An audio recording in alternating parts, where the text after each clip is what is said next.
Greetings, I am CrossKnights, and this is Let's Play Create the Police State. Now, I thought about not doing this just because it's weirdly, political, and we just seem to live in such, tense times, but the fact is, it's hard for me to find Flash games that I actually really like that are, new, and this is one of them. It's actually a pretty interesting puzzle. So what I'm going to do is play it two ways. The first way, I'm just going to play it regularly because there's this alternate strategy to winning that, doesn't let you get the best ending. And then, I'm going to get the best ending. If you're actually looking at this video for instructions and want to see how to get the hardcore ending, then just skip to the following timestamp, 7:05. And that is when I will start, doing the crazy one. But for now, I just want to, show you around a little bit. So congratulations! Somehow you were elected as the president. You have 4 years to create a police state from your liberal democratic country. Why? It's simple. Because you can. So every single month is another turn. You can only do one thing per month. But you definitely have a limited amount of time. Now, no, you probably have enough time to win. It's much more likely that if you lose, it's going to be due to the fact that your people revolted due to lack of happiness. But the way you win is to pass every single one of these laws. Now, every time you pass one of these laws, the citizens will become happy, so you can't run out of happiness. Other things to consider. Population. If you get in a bunch of wars, you'll also lose. And, there's also, plagues and other things that can kill your people. Plus, I'm going to lose a lot of people due to the strategy I'm going to use. Economy is income minus expenses is your economy, and it adds to your budget. Safety is how safe people feel. That goes down when there's attacks on the countries due to wars that you're in. Wealth is how much money people have, and education is how much people know about society, how much they know about history.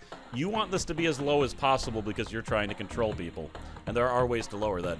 So this first strategy that I'm going to use is based on this Iceland right here. I'm going to take it over and make a forced labor camp, but I need some budget in order to start doing that. So, the first thing that I would do is nationalize the resource industry. This is just a good thing to do in general. All resources belong to the government now. Your state income will increase, but wealth of the people will be reduced each month. Now, low wealth makes people less happy. But this gives you so much more income that it's just so worth it to do at the beginning. So you notice I took the happiness hit, but now I'm making 6 per turn. And you get money each time you hit next month. Wealth will eventually be a problem, but I'm not going to worry about it this playthrough. So now that we've done that, I can immediately go to this, and we can nationalize the means of production.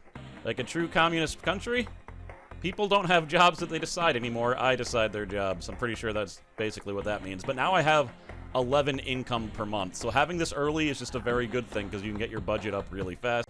But the absolute quickest way to win this game has to do with the diplomacy options. Now, I'm not even going to go into what these states do because they're not going to matter very, very soon. But you'll notice that they're all, friendly with me. That's not going to be the case very soon. Well, he's not friendly.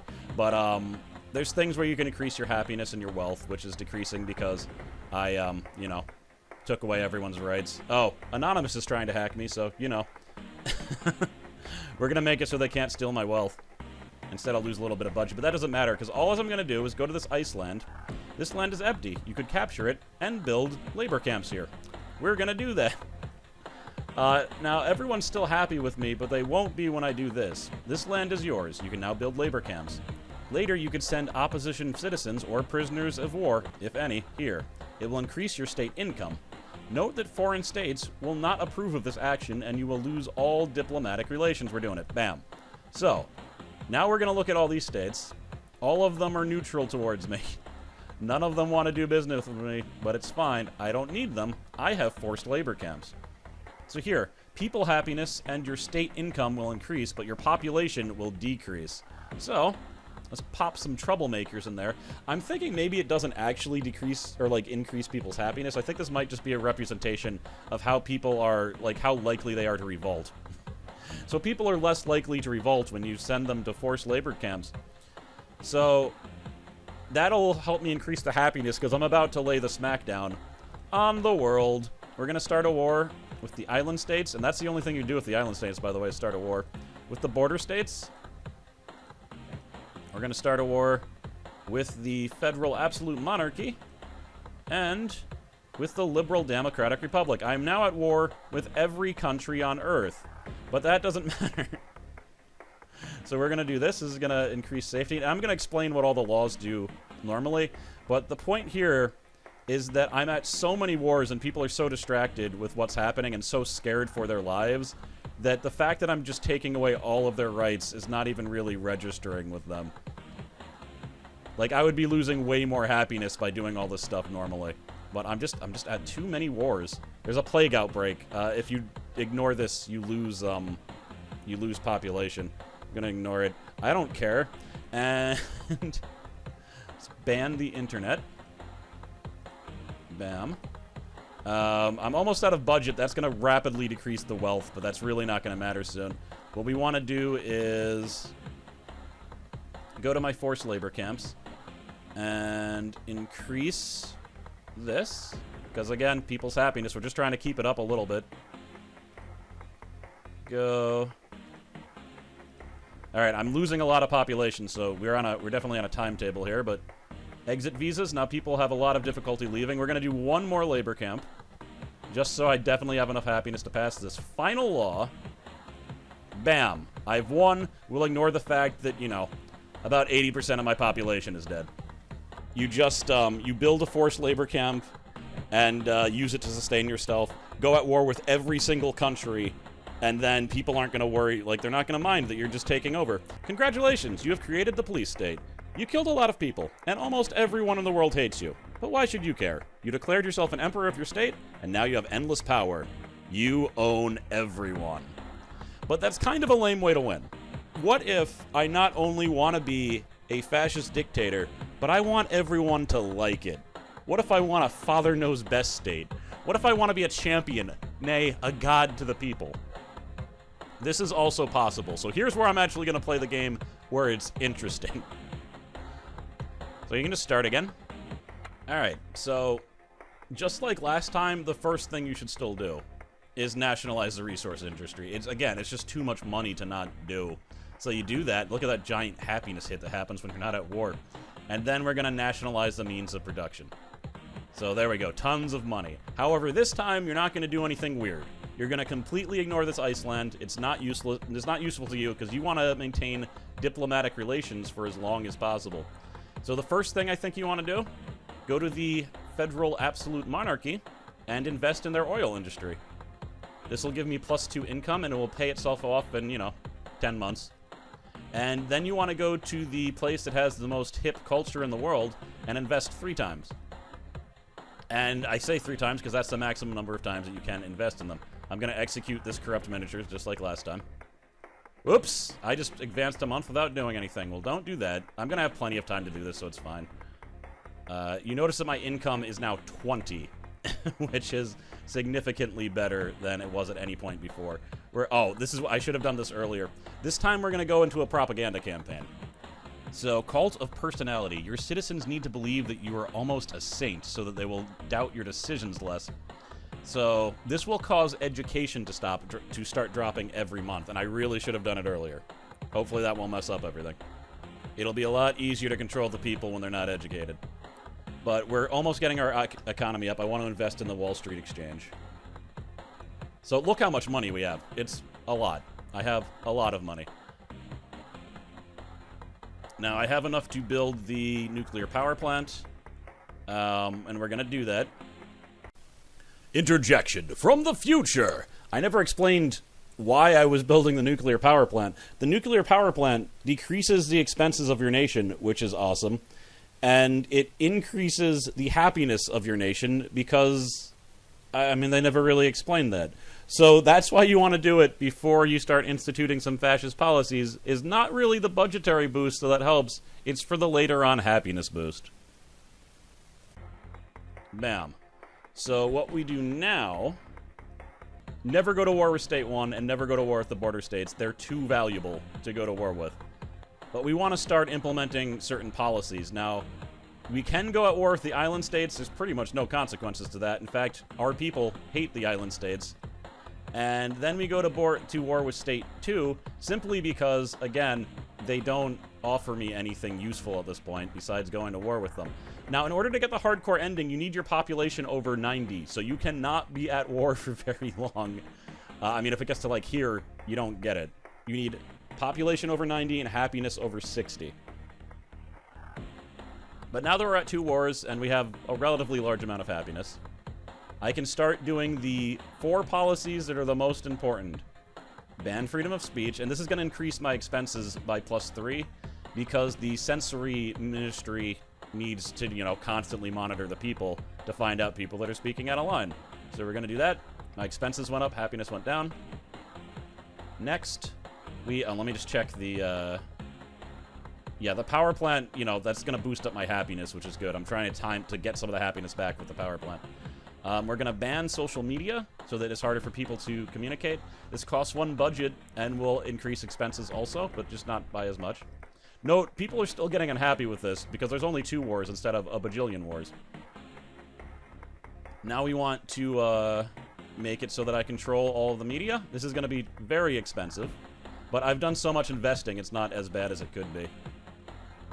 And if I pass that last law, it's going to be a problem because the people aren't very happy right now. So we're going to spend a few months on cultural exchanges to distract them a little bit.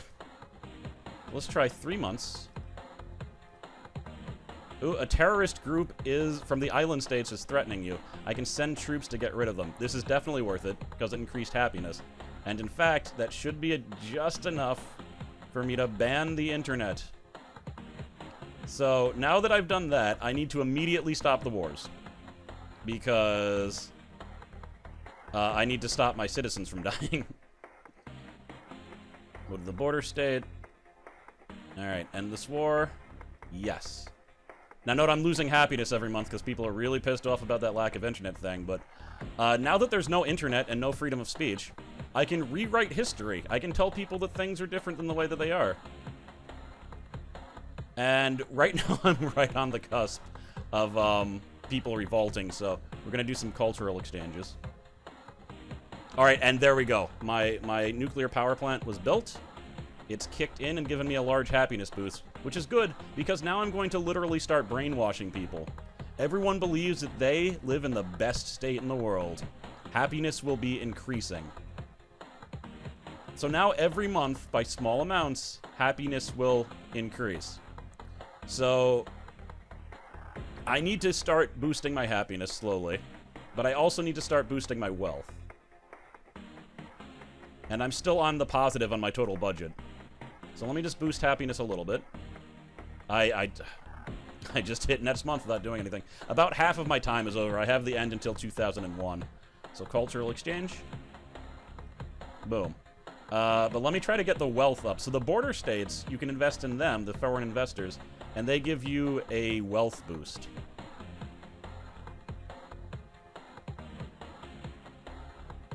Bam. So we're just going to do this a bunch of times. Definitely execute that corrupt minister. We need the happiness. Now, I should have enacted the anti-gay laws when I still had the wars going on, but oops. I was really worried about the population, so let's just do that. That's just -1 budget. Education is falling. I believe, I'm not entirely sure, but I believe as education falls, the amount of happiness that increases every month increases because the brainwashing is more effective. But yeah, let's just get that wealth up. Happiness is also going to increase because, you know, despite the fact that my people don't have any freedom, they're living okay because I'm keeping their wealth up. So we're just going to keep on investing in wealth. There we go. We're up to 2020, but we can just keep on investing in wealth. All right.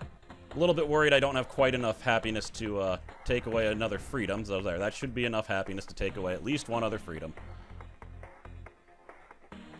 So, secret police state. The police state department will search for opposition and enemies of your state. It will cost a lot of money, but safety levels will increase. Now, when safety levels increase, people will also be happier. This will also make me budget useful, like neutral, but budget doesn't really matter that much at this time. Also, and I should have done this a lot earlier, but I forgot, another way to increase happiness is to lower taxes. And that's actually more effective than what I was doing. However, it has a permanent effect on your country's economy. But again, economy really doesn't matter right now. The only thing that matters is the happiness of my people. so that they believe that I am awesome. So we're just going to keep on lowering taxes. And now we've lowered them, I think, enough to make it so that there's no visas. Citizens will need to apply for an exit visa if they want to leave your state. It's the first step to the Iron Curtain. This law has a long-time negative influence on the business sector and wealth, but, you know, wealth is doing okay-ish. I think it's, you know, I think it'll be fine. Alright. Besides, you know, your taxes are lower, so just don't worry about the fact that you're trapped here forever. There's only one law left, so all I need to do is before the end of 2020, and I have, like, what is it, 14 months until then, I just need to increase people's happiness enough, and I will get the ending. So let's do it. Taxes. No taxes. I mean, it's not like you guys own anything at this point anyway. So my happiness is through the roof. I just want to make absolute sure that everything is fine. We're not going to take any chances here. Happiness is maxed. We're going to adopt the final law. And boom! Congratulations! You somehow managed to not only create a police state, but also to save almost all of your citizens and make them happy. The people love you and worship you. You are the savior and supreme leader. They call you the father of the nation, and they are proud to be citizens of your state. Good work. See? It's a happy ending. But that's what I wanted to show. I'm assuming that some people like played this and either didn't get the hardcore ending or just didn't want to go through trying to figure out how to do it exactly. It definitely took me, I mean, it took me a whole bunch of times to even figure out how to beat the game. And then I found out I could just go to war with everyone and build a forced labor camp and win. But then I was like, hey, here's a hardcore ending. So, hope you enjoyed it. And these are the people that support my channel, which is good because one of the reasons I was also paranoid about playing this is that YouTube has some really tough policies about what videos can be modified, and I'm a little bit worried that just having the words police state in the title might cause this to be not advertiser friendly, but I guess we'll find out. But it doesn't matter nearly as much because of these fine folks that have helped me out. So, thank you very much. If you want to see my other Flash games, they're in the Flash game list, and I'll see you guys next time. Later.